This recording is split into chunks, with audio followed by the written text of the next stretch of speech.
Bem-vindos ao The Debate, um espaço dedicado à exploração rigorosa de ideias e à análise de múltiplas perspectivas sobre questões fundamentais. Eu sou a defensora do tópico de hoje e, sabe, se você vai construir uma casa para sua família, a pior estratégia possível, mas de longe mesmo, é simplesmente sair pelo bairro cotando o tijolo mais barato, né? Com certeza, você não vai pegar a fiação mais barata e o pedreiro que cobra menos pela diária e achar que tá tudo bem. Exato. Porque se você faz isso, no fim do dia você cruza os dedos e reza para o telhado não desabar na primeira tempestade de verão. Mas, historicamente, por mais absurdo que pareça, foi exatamente assim que o nosso Estado operou. Pois é, a regra do menor preço cego. Isso. Mas e se a lógica mudasse? E se a exigência fosse sentar, antes de qualquer coisa, desenhar arquitetura e, principalmente, calcular o custo de manutenção dessa casa ao longo de toda a sua vida útil? A discussão de hoje examina a Lei 14.133, a nova lei de licitações e contratos administrativos do Brasil. E o nosso foco aqui não é de forma alguma ficar recitando artigos jurídicos chatos. Não, longe disso. A gente quer entender a profunda filosofia de governança que ela tapõe para a máquina pública. A grande questão que nos move hoje é o seguinte: essa nova legislação representa um triunfo da gestão pública moderna, focada em resultados reais, ou introduz um labirinto de delegações de responsabilidade que pode colocar o nosso dinheiro em risco? É uma excelente forma de colocar. E, bom, para deixar claro de onde eu parto, a minha perspectiva é que, ao criar esses mecanismos de ampla discricionariedade e transferir o desenho de grandes soluções para a iniciativa privada, a lei arrisca comprometer o controle objetivo do Estado. E eu vou para o outro lado. Sendo bem sincera, eu defendo que essa lei representa uma modernização essencial, sabe?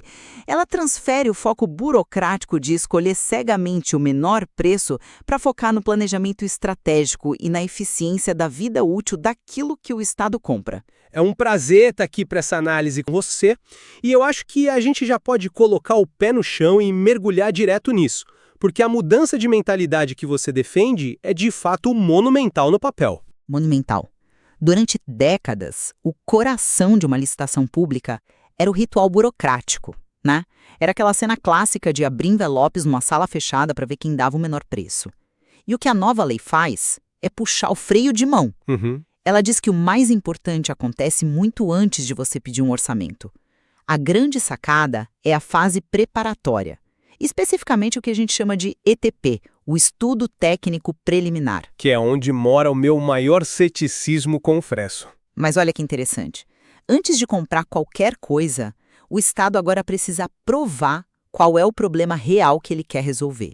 Ele precisa olhar para o mercado, analisar alternativas. Há um momento de, digamos, vulnerabilidade institucional muito poderoso aqui.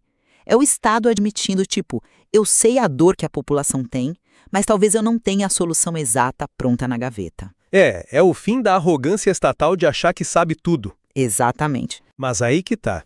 Eu concordo que a ideia de parar e pensar antes de gastar soa fantástica. É muito elegante na teoria. Mas eu venho de um lugar um pouco mais cético em relação a como isso opera na realidade da administração pública brasileira. Entendo.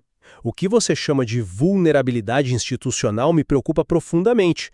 Quando você exige um estudo técnico preliminar super complexo, você está pressupondo que o servidor público lá na ponta... Na prefeitura de uma cidade média, por exemplo. Isso. Esse servidor tem o tempo, os dados e a capacitação técnica para fazer uma análise de mercado sofisticada. A minha preocupação é que, na prática, em vez de um planejamento brilhante, a gente acabe criando apenas mais uma camada de burocracia defensiva, sabe? Burocracia defensiva. Você diz o servidor com medo de assinar as coisas? Exato. O servidor, morrendo de medo de ser penalizado pelos órgãos de controle, pode acabar fazendo estudos genéricos. Ele copia e cola justificativas de outros editais só para cumprir tabela. E se esse diagnóstico inicial for mal feito, toda a cadeia de inovação que a lei propõe nasce envenenada. Olha, é um ponto totalmente válido. Se a fundação for fraca, a casa cai. Mas eu vejo o texto da lei não como uma punição, e sim como um roteiro de amadurecimento obrigatório. A gente tem que forçar a barra em algum momento, né? Forçar a barra com dinheiro público é complicado. Mas para entender como a lei força esse amadurecimento, a gente precisa olhar para a forma como o Estado passa a lidar com o imprevisto. Imagina o seguinte cenário prático: o governo decide construir uma nova linha de metrô. Historicamente, o que acontecia? Assinava o contrato e torcia. Assinava o contrato, aí no meio da escavação a empreiteira descobriu um rio subterrâneo que ninguém mapeou. Ou o preço do aço disparava por causa de uma crise global. A obra parava na hora. E aí entrávamos no temido desequilíbrio econômico-financeiro. Nossa, espiral de aditivos contratuais que durava anos na justiça. A nova lei tenta matar isso na raiz com a matriz de riscos. Pense nela como um acordo pré-nupcial super detalhado para obras públicas. Acordo pré-nupcial. Sim, antes de qualquer um assinar o contrato de 10 anos, o Estado e a empresa sentam e colocam numa planilha. Se acharmos um rio subterrâneo, o Estado paga a conta. Se o preço do cimento subir até 10%, a empreiteira absorve. Se passar de 10%, o Estado ajuda. Quem paga o quê já está decidido no dia 1. A analogia do acordo pré-nupcial é ótima, eu admito. Mas vamos pensar na psicologia de quem está precificando esse casamento. A matriz de riscos é obrigatória para obras e serviços de grande vulto, certo? Certo, acima de 200 milhões de reais. Estamos falando de projetos gigantescos. O que acontece quando você obriga uma empreiteira a assumir riscos que são essencialmente imprevisíveis? Eles têm que precificar. Mas como? Se o Estado diz, olha, se houver uma falha geológica complexa, o risco financeiro é todo seu. A empresa vai fazer o quê? Ela vai embutir esse risco no preço final. Ela vai cobrar um prêmio de risco astronômico. O valor sobe no início. Sobe muito. É como se você fosse contratar um seguro de vida para alguém que gosta de pular de paraquedas todos os dias sem paraquedas reserva. A pólice vai ser caríssima. Se o risco mapeado na matriz nunca acontecer, digamos a falha geológica nunca se materializar, o Estado acabou de pagar dezenas de milhões de reais a mais na proposta vencedora por um cenário fantasma. Eu entendo o raciocínio. Ao tentar evitar o aditivo contratual futuro, a gente pode acabar pagando o preço do aditivo já embutido no valor inicial da obra, só que sem a certeza de que o problema sequer vai ocorrer. Sendo bem sincera, eu entendo perfeitamente o medo do sobrepreço. Mas eu olho para essa pólice de seguro de uma outra forma. Sim, custa mais caro no início, calcular esse prêmio dá trabalho e a proposta inicial vai ser mais alta do que seria num cenário de otimismo irreal. Otimismo irreal é o padrão do Estado, infelizmente. Abandonado. A lei é tão consciente desse mecanismo que permite até exigir a contratação de seguros obrigatórios previstos no próprio edital. Mas o seguro também encarece a obra. Encarece, mas em vez do Estado ser a seguradora universal de última instância, pagando a conta de todo e qualquer desastre do bolso do contribuinte, ele transfere essa gestão de risco para o mercado segurador. E o mercado privado sabe precificar isso melhor do que qualquer burocrata de secretaria de obras. Tá, isso eu tenho que concordar, o mercado precifica risco melhor. Não seria isso um ganho brutal de previsibilidade? O gestor público passa a saber exatamente quanto o metrô vai custar no final, ele dorme em paz. Ele dormiria em paz se o problema fosse apenas o risco financeiro, sabe? Mas o que acontece quando a gente passa a transferir não só o risco do bolso, mas também a própria caneta que desenha a obra? Você está falando dos regimes de execução, né? Exatamente. Porque uma coisa é definir quem paga pela chuva, outra coisa é definir quem projeta o telhado. E isso nos leva à contratação integrada. Quando eu olho para a contratação integrada nessa lei, eu vejo um sinal de alerta vermelho piscando. Por quê?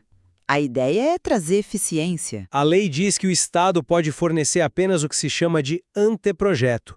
Pense no anteprojeto como um esboço refinado. O Estado diz: quero um hospital de 500 leitos aqui neste terreno, como estética moderna. E é isso. É o escopo básico da necessidade. Sim, mas a partir desse esboço, a empresa vencedora é quem vai elaborar o projeto básico e o projeto executivo. Ou seja, é a empreiteira quem vai definir a grossura das paredes, o tipo de concreto, o layout elétrico. Quando o Estado entrega o projeto básico para a iniciativa privada, ele entrega as rédeas da qualidade técnica da obra. Mas ela tem que seguir as normas técnicas. Tem, mas com todo o respeito ao livre mercado, o objetivo primário da empresa é maximizar a sua margem de lucro. Se ela puder usar um material mais barato que passe no limite mínimo da norma técnica, ela vai usar. A longevidade da obra pública fica em segundo plano. Confesso que, ao ler essa parte da lei pela primeira vez, eu tive esse mesmo frio na barriga. É uma preocupação totalmente instintiva. Se a empresa quer lucrar, o que a impede de entregar um hospital com parede de papel, né? Exato. É o incentivo perverso. Mas quando a gente analisa a engrenagem interna da contratação integrada, o mecanismo de defesa fica claro. Essa modalidade parte do princípio de que o mercado muitas vezes tem soluções de engenharia muito mais modernas do que o Estado, e a administração não assina um cheque em branco. Mas aprova no papel. Primeiro, todo projeto básico feito pela empreiteira tem que ser submetido e aprovado pelo governo antes de um único tijolo ser colocado. E mais importante, a grande chave de proteção aqui é que o julgamento da licitação muda. O Estado não é mais obrigado a olhar só para o preço imediato de construção. Você fala do ciclo de vida. Exatamente. A lei foca no ciclo de vida do objeto. Então, se a empreiteira propuser um sistema de ar-condicionado, que é muito barato para instalar hoje, mas que vai consumir uma fortuna em energia elétrica ou manutenção nos próximos 10 anos, essa proposta perde pontos ou é sumariamente desclassificada. É uma bela trava teórica. O lucro do contratado tem que vir de eficiência e inovação, e não de sucateamento, porque ele vai ser avaliado pelo custo de longo prazo. Olha, eu entendo o argumento do ciclo de vida, mas perdoe-me, eu simplesmente não compro a ideia de que a aprovação posterior resolve a assimetria de poder técnico. Como assim? O Estado tem a palavra final. O Estado aprovar o projeto básico que foi desenhado pela empreiteira é fundamentalmente diferente do Estado conceber e dominar aquele projeto desde o dia zero. Avaliar memoriais de cálculo de engenharia estrutural complexa feita por um exército de engenheiros do setor privado exige uma capacidade técnica absurda do setor público. Exige servidores muito qualificados, sem dúvida. E aí é que está o paradoxo. Se a prefeitura não tinha equipe para desenhar o projeto do hospital, que é a justificativa exata para usar a contratação integrada, de onde vai surgir a equipe hiperespecializada para auditar o projeto que a empreiteira entregar? É uma contradição. O risco é o agente público olhar para aquela pilha de plantas complexas e assinar a aprovação simplesmente porque parece certo no papel, sabe? A gente troca a ineficiência do Estado desenhando mal pela cegueira do Estado auditando superficialmente. É um argumento forte, de verdade. E, de fato, pressupõe que o Estado precise de um capital humano de excelência, o que nem sempre temos. Mas eu faria uma provocação a você. Mande. Antes, no modelo antigo, o Estado desenhava um projeto básico muitas vezes falho, com quantitativos de cimento e ferro totalmente errados. A empreiteira ganhava a licitação sabendo do erro. Ela olhava e pensava, oba, isso aqui está errado, vou faturar no aditivo. É a famosa indústria do aditivo. Isso. No meio da obra, ela parava tudo e dizia, olha, faltou ferro no seu projeto, preciso de mais dinheiro. E o Estado, refém, pagava. Na contratação integrada, a lei diz expressamente que o risco de falhas no projeto básico é da empresa, já que foi ela quem desenhou. A responsabilidade é internalizada. Exatamente. Se faltar ferro, o problema é dela, a conta é dela. Mas eu quero levar essa nossa exploração um passo adiante, se você me permite. Claro, vamos lá. A gente está falando de hospitais e metrôs, coisas que a engenharia, querendo ou não, sabe fazer há séculos. Mas e quando o governo precisa resolver um problema para o qual a tecnologia está mudando enquanto a gente fala? Ah, já sei onde você vai chegar. É aí que entra o que eu considero a inovação mais fascinante da lei, o diálogo competitivo. Ah, o famoso diálogo competitivo. Eu sabia que chegaríamos nele. É a cereja do bolo. Deixa eu explicar por que acho isso brilhante. Imagine que uma cidade tem um problema caótico de trânsito. O prefeito quer resolver, mas ele não tem ideia de como. Ele deve comprar semáforos tradicionais, câmeras com inteligência artificial, sensores de asfalto, drones. A resposta padrão seria comprar o que o vizinho comprou. Pois é, o Estado não sabe o que o Vale do Silício ou as startups inventaram no mês passado. No modelo antigo, a prefeitura teria que chutar uma solução, escrever um edital super engessado e licitar aquilo. A lei nova cria uma ponte fantástica. A administração chama um grupo restrito de empresas de tecnologia e diz, meu problema é o trânsito. O que vocês têm para me oferecer? Eles sentam e conversam. Eles dialogam, debatem as soluções disponíveis no mercado portas adentro. O Estado aprende com a iniciativa privada. Depois que ele entende todas as possibilidades, ele encerra o diálogo, formula a solução ideal e só então lança o edital para que essas empresas disputem quem entrega aquela tecnologia pelo melhor custo-benefício. É o fim da compra às cegas. Como eu disse antes, a teoria é deslumbrante, mas vamos desmontar a mecânica desse diálogo. Onde você vê uma ponte fantástica de aprendizado tecnológico, eu vejo um flanco escancarado para o direcionamento licitatório. Direcionamento? Como? A lei é rigorosa? Vamos ver como funciona na prática. A lei diz que a administração não pode revelar a solução de uma empresa para as outras sem o consentimento dela. Isso significa que o governo vai ter uma série de reuniões a portas fechadas. Mas isso protege a propriedade intelectual das empresas. Sim, mas a empresa A entra, faz uma apresentação espetacular sobre inteligência artificial com um vendedor super persuasivo. Aí a empresa B entra e apresenta sensores. No final dessas rodadas, a comissão do governo vai escrever o edital final. É humanamente impossível que quem escreve o edital não seja influenciado por quem teve a melhor retórica. Eles têm que ser técnicos. Mas são humanos. Como a gente garante que o Estado não vai, mesmo de forma inconsciente, escrever as especificações técnicas da licitação de uma maneira que se encaixe perfeitamente e exclusivamente no produto da empresa A? O princípio basilar da administração pública sempre foi a impessoalidade. O diálogo competitivo nasce de um processo de convencimento subjetivo, isolado e fechado. É uma leitura super contundente e o risco de captura de fato existe se o processo for mal conduzido. Mas eu vejo o copo não só meio cheio, mas muito mais transparente do que a água turva que a gente bebia antes. Água turva por quê? As regras eram rígidas. O que você está descrevendo, empresas tentando convencer o governo de que a sua solução é a melhor, já acontecia aos montes. Só que acontecia em jantares informais, em conversas de corredor, nas chamadas sondagens de mercado que não deixavam rastro nenhum no processo. Isso é uma triste realidade. O que a lei fez foi pegar o lobby tecnológico e trazê-lo para a luz do sol, colocando regras estritas. Todas essas reuniões do diálogo competitivo precisam ser obrigatoriamente gravadas em áudio e vídeo e anexadas ao processo. A gravação inibe absurdos, concedo esse ponto. Além disso, o diálogo precisa ser conduzido por uma comissão de pelo menos 3 servidores públicos efetivos. E o detalhe mais importante que muita gente ignora, quando o governo escolhe a solução e lança o edital final, a lei exige que haja um prazo de, no mínimo, 60 dias úteis para que todas as empresas apresentem suas propostas finais. 60 dias úteis é bastante tempo. É tempo suficiente para que a empresa B, que vende ascensores, adapte a sua engenharia, faça parcerias e compre a tecnologia de inteligência artificial para competir com a empresa A de igual para igual. É um jogo nivelado, rastreável e auditável. Trazer a informalidade para dentro da lei e regulamentá-la é, sem dúvida, um avanço sobre as sombras.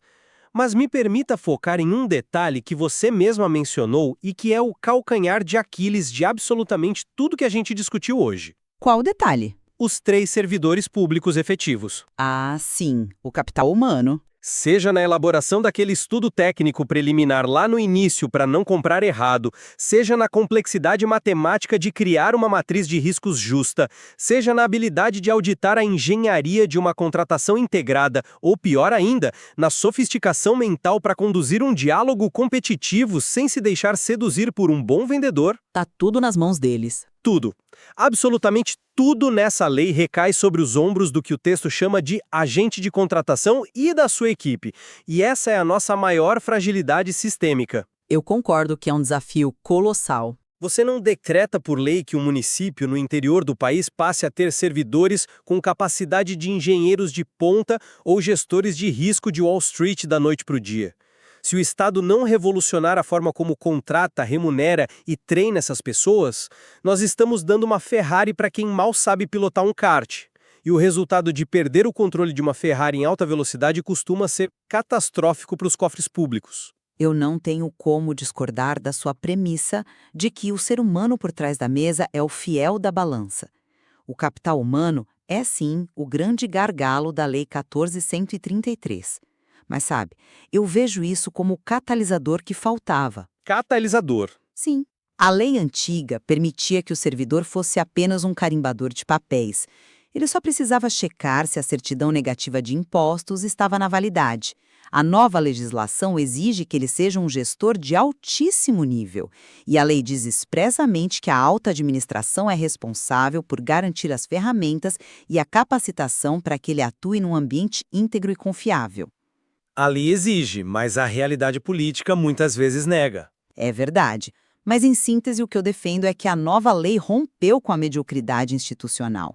Ela nos deu as ferramentas jurídicas e as filosofias de ciclo de vida e planejamento necessárias para que o Estado atue finalmente como um comprador inteligente do século XXI.